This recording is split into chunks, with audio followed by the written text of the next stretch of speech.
Hello everyone! Jokai here once again and welcome back to my YouTube channel. Medyo napaga nga po ako ng labas sa bahay ngayon para sumundo sa mga bata. Kaya naman naisipan ko na dumaan dito sa isang park na medyo malapit sa bahay namin. And at the same time, malapit din to sa school. So konting walk na lang, just like 5 minutes walk. Nasa school na ako para naman makita ko naman talaga yung ganda ng park na to kapag ngayong season na to, which is autumn season guys. Napakaganda, nakita nyo naman guys, di ba?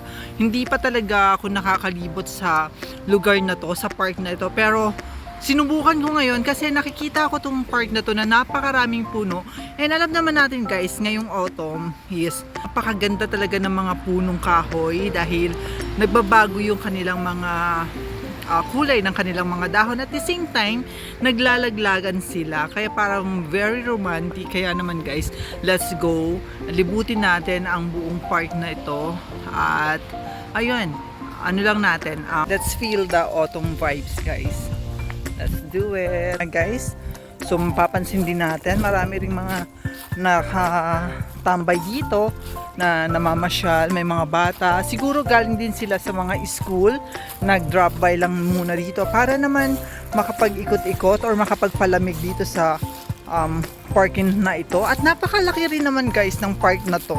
Look, ang ganda-ganda ng park na to. Sobrang maaliwala siya. Nakita nyo guys yung puno. Tignan nyo naman. At napaka-windy guys. Sobrang windy. Oh, malapit lang po to dito sa aming bahay. Ayan. Nadadaanan ko siya. Pero hindi ko siya talaga pinupuntahan. Dahil guys, hindi naman talaga ako yung tipong tatambay sa mga park. So, minsan ko lang yata ginawa yun nung ako ay nag-vlog regarding sa artificial beach na meron dito sa Turkey. At yun nga, sinubukan ko talaga na parang mag-picnic ng by myself. At nagustuhan ko naman guys kasi talaga namang magaganda yung park nila dito. So, eto nga guys, meron din silang pond dito kaya lang walang tubig sa ngayon. At tignan nyo naman yung beach. Oh, sobrang romantic guys, di ba? Maganda to kung may tubig, kaya lang wala sa ngayon. Hello! May bata ang videohan.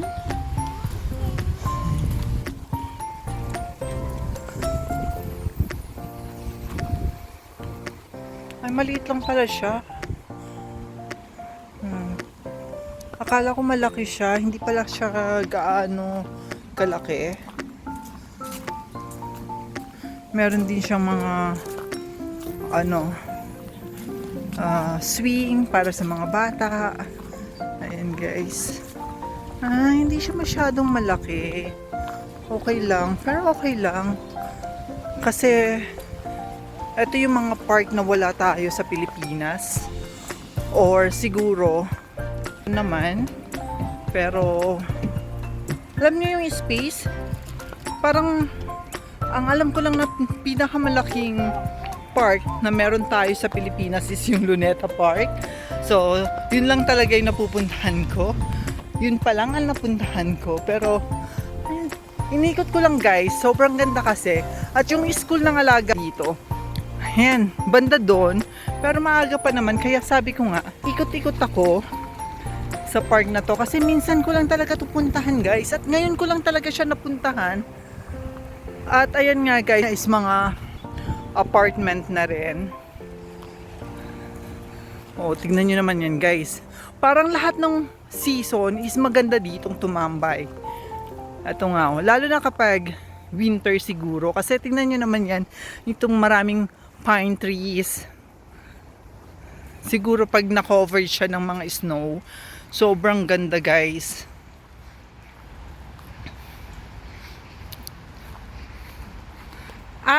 At nalibot ko na nga guys yung kalahating parte ng park. So pabalik naman ako para naman sa kalahating parte ng park na ito. At ayun, enjoy natin guys ang autumn vibes.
At yan guys, nakita nyo ba yung puno na nasa likuran ko? Wala na talaga siya totaling dahon dahil nga nalaglag na. Naglalagas na talaga guys ang lahat ng mga puno sa ngayon. At ito pa lang yung first park na napuntahan ko ngayong season na to.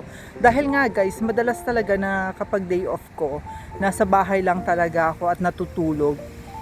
Kasi parang, ewan ko guys, ang takaw ko talaga sa tulog. Kahit na may edad na ako, sobrang takaw ko pa rin talaga sa tulog. Mas na-enjoy ko kasi talaga guys ang tulog kesa sa gumala. Lalong lalo na guys, na halos lahat ng tourist attraction dito sa Eskishehir is napuntahan ko na naman talaga. Kaya naman kung talagang gusto kong gumala, pumupunta pa talaga ako guys, or dumadayo pa ako sa mga ibang city na kung saan meron silang mga kanya-kanyang tourist attraction. At ayun guys, so ngayong season na to guys is wala akong mapuntahan siguro, pero may plan naman ako, may mga plan kasi ako guys ng mga tourist attraction dito sa Turkey na pupuntahan ko per season. At ngayong autumn is medyo, ewan ko guys, tamad na tamad ako ngayon. Hindi talaga ako makapagplano kung saan ko gustong pumunta. No, at first gusto kong puntahan yung sa Panja, although napuntahan ko na guys, pero kasama ko nga yung mga amo that time nung pumunta kami sa Sapanja at nag-hotelcation lang kami. Iba kasi guys kapag yung magtutour ka ng ikaw lang, yung sarili mong expense, iba kasi yung level ng ng pakiramdam nun. At dahil nga hindi naman mahigpit sa akin yung amo ko, at lalo naman guys, may rest day ko naman yun kapag nagta-travel ako, kaya naman hindi sila ganun kahigpit sa akin for as long as alam nila kung saan ako pupunta. Kasi nga syempre cargo rin naman nila ako, kaya naman guys, ini-enjoy ko talaga yung bawat stay ko dito sa Turkey dahil hindi naman habang panahon guys nandito ako.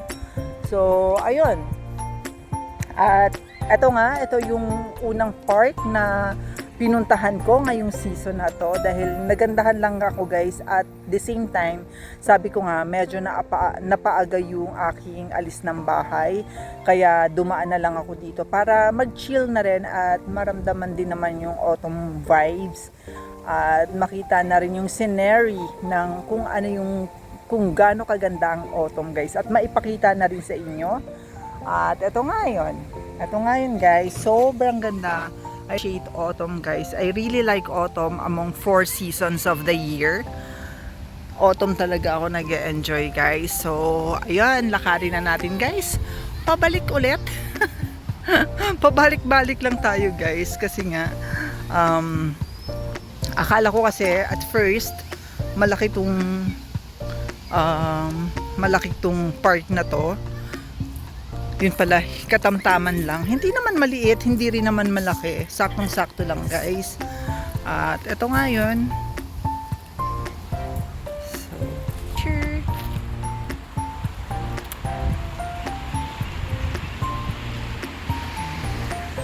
So, yan. Sobrang ganda guys, di ba? Oh. Saan ka pa?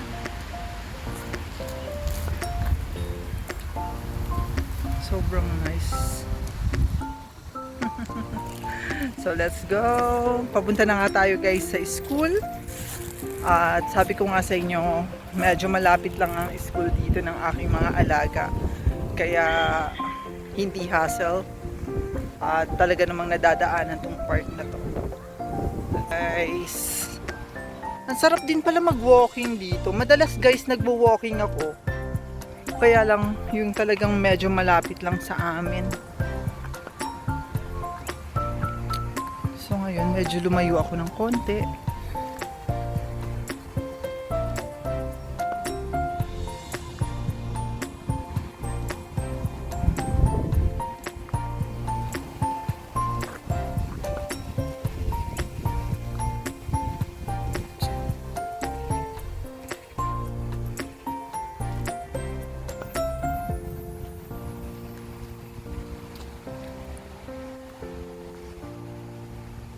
Parang gusto ko rin siyang puntahan ulit kapag snow time. Parang ang sarap dito kapag snow.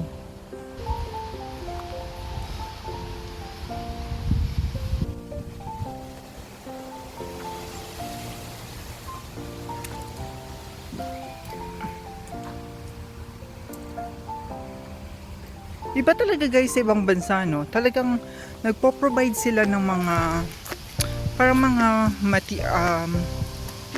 tawag doon yung mga gamit na pwedeng gamitin sa pag-exercise.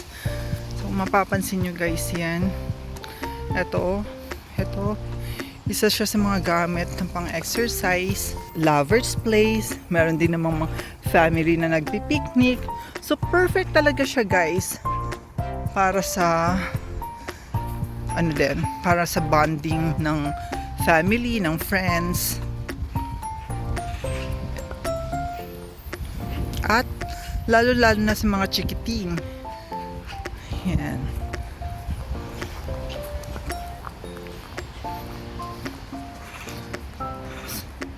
So ayan nga guys, sobrang ganda. Parang feeling ko nasa Baguio lang ako, 'di ba?